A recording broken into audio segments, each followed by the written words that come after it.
Assalamualaikum warahmatullahi wabarakatuh.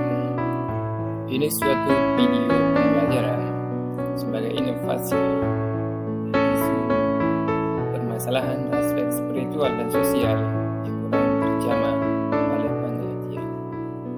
Sebelum kita masuk dalam pembahasan, jangan lupa subscribe dan bunyikan tanda lonceng untuk mendapatkan video terupdate dari saya. Ya. Sekarang, apa yang Anda tahu tentang optimisme? Optimisme,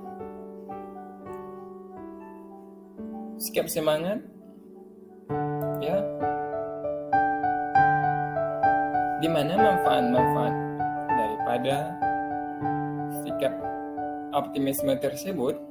Yang pertama, mengganti pola pikir ketakutan dan penghakiman dengan pendidikan dan kasih sayang ketika potensi terbatas akan memiliki efek eksponensial pengajaran dan pembelajaran, di mana sistematika pembelajarannya pendidikan memiliki peranan yang sangat penting untuk dapat menghasilkan manusia-manusia yang memiliki intelektual dan kesadaran akan membangun negara dan bangsanya.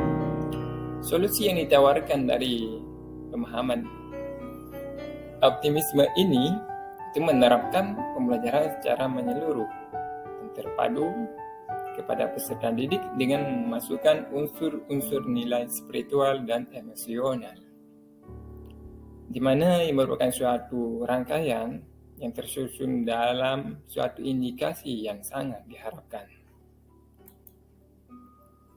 Ya, kita lanjut.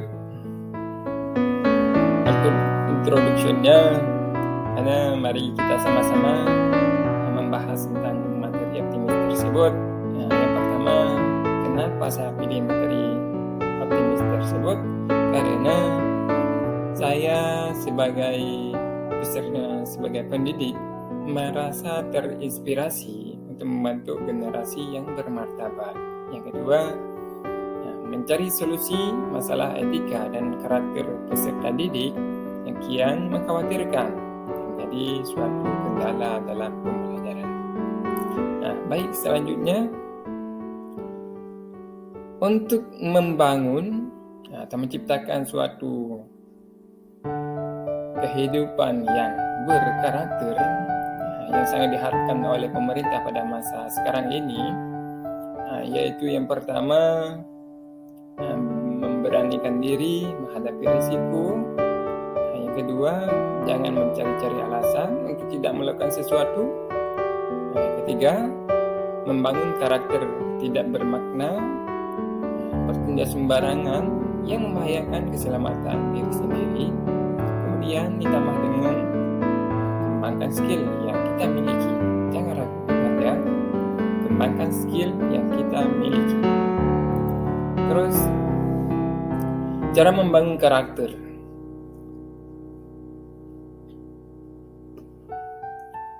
Kemudian kita lihat di sini ada survei membuktikan bahwa dalam kehidupan kita mesti bangkit, karena kebahagiaan itu memang ada jalan keluarnya. Hidup itu bahagia, ada kuncinya, yaitu dengan cara optimis. Lihat bagaimana kesenjangan sosial yang sangat berpengaruh dan berdampak pada optimisme dalam pembelajaran kita, apalagi yang berada di kota besar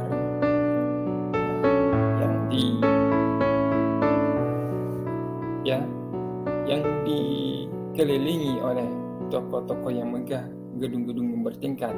Namun sayang, aspek kesenjangan tersebut sehingga sangat berpengaruh dalam optimisme dalam kehidupan bermasyarakat, bahkan dalam pembelajaran. Baik, selanjutnya kita lihat lagi di mana isu kehidupan, di mana sekeliling, bahkan lingkungan pembelajaran tempat kita tinggal, di mana ada istilahnya pemuda zaman akhir atau istilah zaman now yang hidup memang bukan untuk suatu kepastian, namun mereka menganggap bahwa mereka lebih. Tetapi coba bandingkan, orang yang hidup merasa lebih, tetapi kehidupannya justru memprihatinkan. Ini merupakan suatu isu kehidupan. Ya, sedangkan sebaliknya, orang yang menganggap untuk kehidupannya tidak layak, namun memperoleh kehidupan yang sangat bahagia dan bahkan menjadi contoh bagi kehidupan masyarakat luas. Ya, kita perhatikan ini.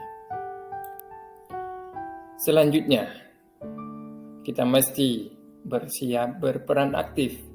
Janganlah pesimis. Mari kita bangkit. Mari kita bangga dengan bangsa yang besar. Bangga menjadi bangsa Indonesia.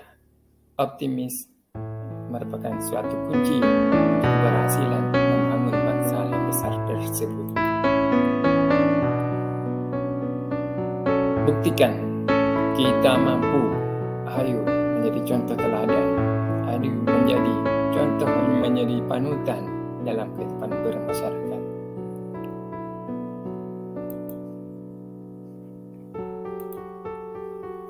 Ya, kita lihat untuk menjadi generasi yang bermartabat.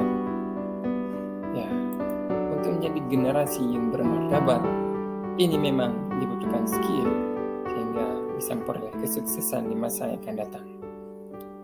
Di mana manusia menganggap bahwa suatu keberuntungan bukan dari suatu pembahasan yang namanya optimis. Padahal sebenarnya optimis merupakan suatu cakupan yang sangat luas dalam pembahasan. Ya, kita lanjut. Ini merupakan contoh-contoh perilaku optimisme yang pernah kita belajar di, kalau tidak salah, di semester ganjil, ya, an-nasyid, nasyitah. Yang pertama ada mutafail, ada syaitan bin nafsi. Yang pertama nasyid, sini, ya, kemudian mutafail, kemudian sifat bin nafsi. Yang selanjutnya ini merupakan contoh optimis. Sebaliknya ada contoh yang namanya pesimis. Nah, pesimis contohnya perilaku pesimis ada mutasyaim, ada kasalan, ada al-ghadab. Ya, kita lanjut.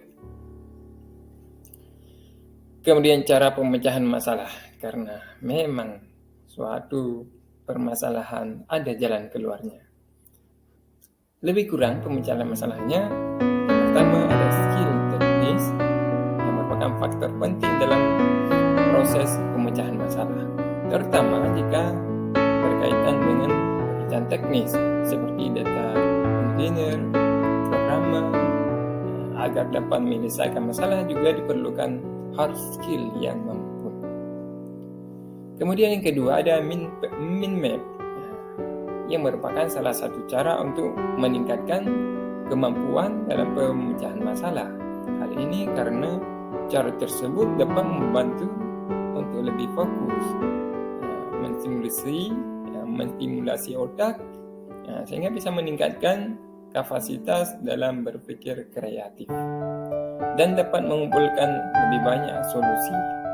Ya, ini merupakan dua cara pemecahan masalah yang ditawarkan dari sikap optimis, dan sebaliknya merupakan lawannya daripada pesimis.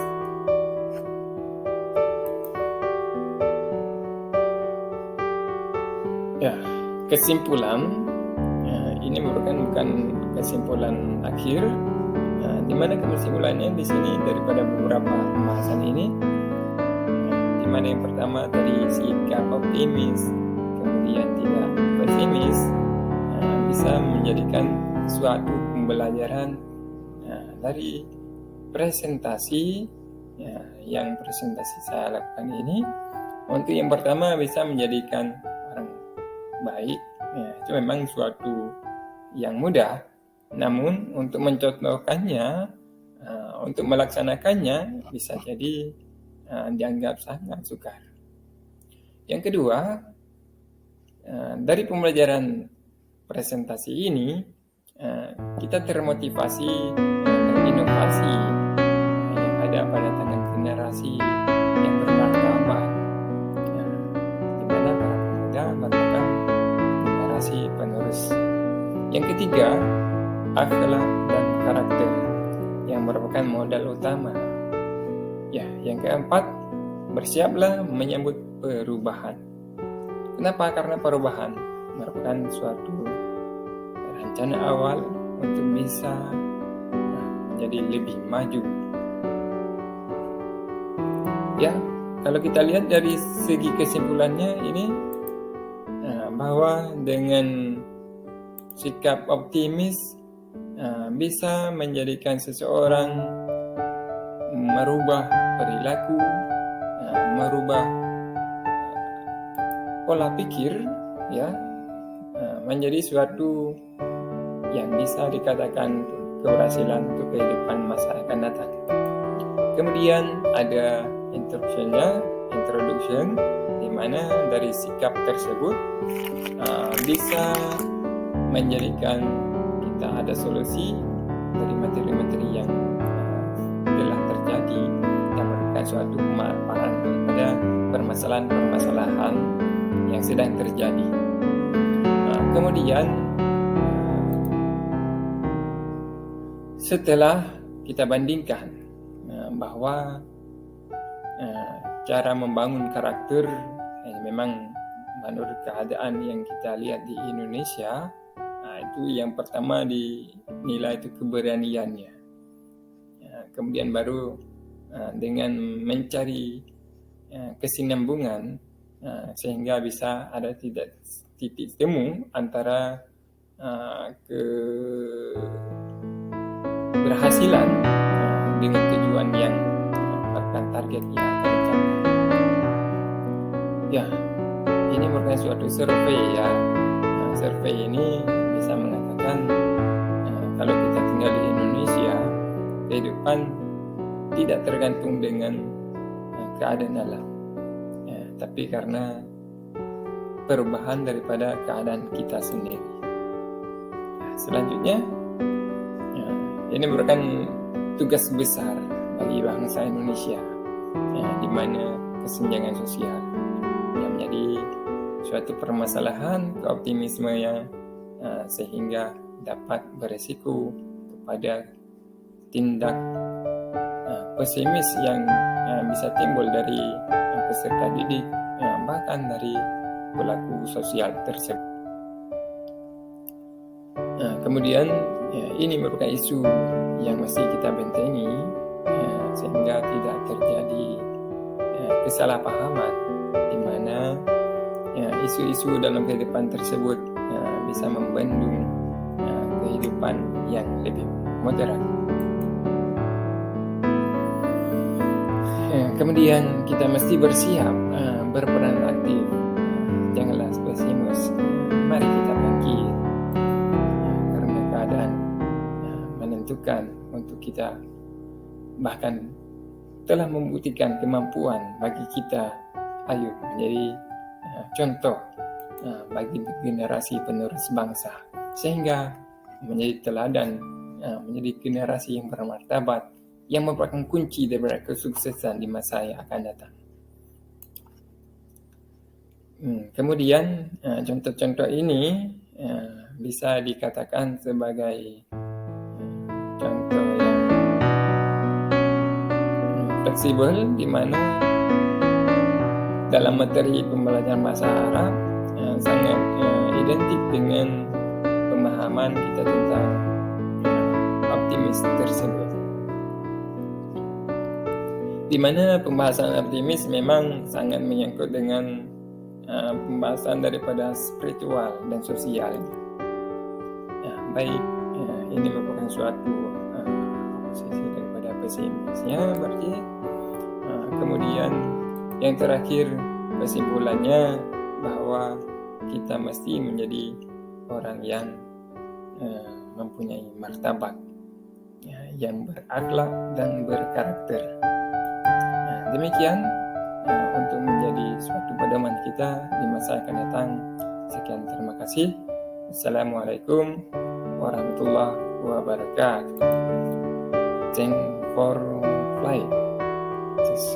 Terima kasih bisa memberikan kemudian semoga terinspirasi dengan video yang memang penuh dengan kekurangan, tetapi bisa menjadi suatu bahan pertimbangan bagi kita semua. Wallahu a'lam. Assalamualaikum